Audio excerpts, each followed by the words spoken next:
Good evening guys, this is Abhay Agrawal और ये है क्वेश्चन नंबर 4 ऑब्जेक्टिव 1 का ज्योमेट्रिकल ऑप्टिक्स का।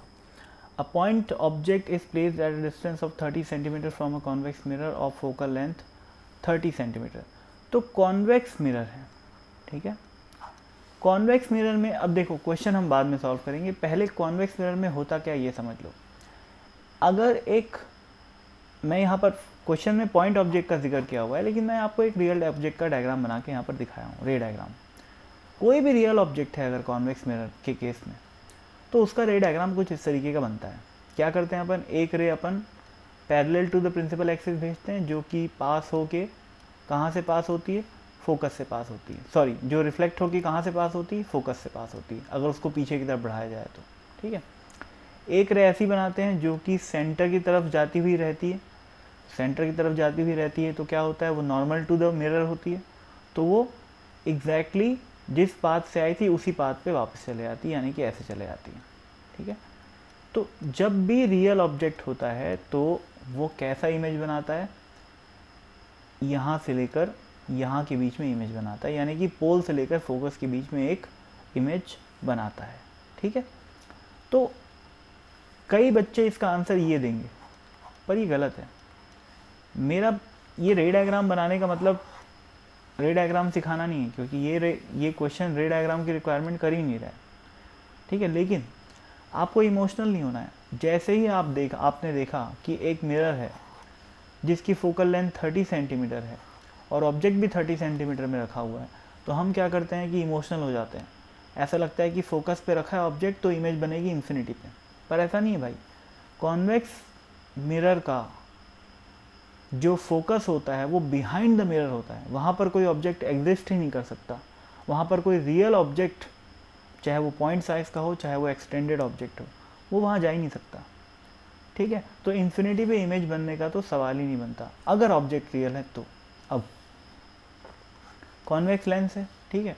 अब कहाँ पर रखा हुआ है, 30 सेंटीमीटर पर रखा है, तो u is equal to, sign convention के हिसाब से u इज इक्वल टू कितना हो जाएगा, -30, ठीक है। फोकल लेंथ कितनी हो जाएगी, +30, साइन कन्वेंशन के हिसाब से, ठीक है। अब मिरर फॉर्मूला क्या बोलता है, 1/v + 1/u is equal to 1/f। रख लो यहाँ पर और आंसर निकाल लो।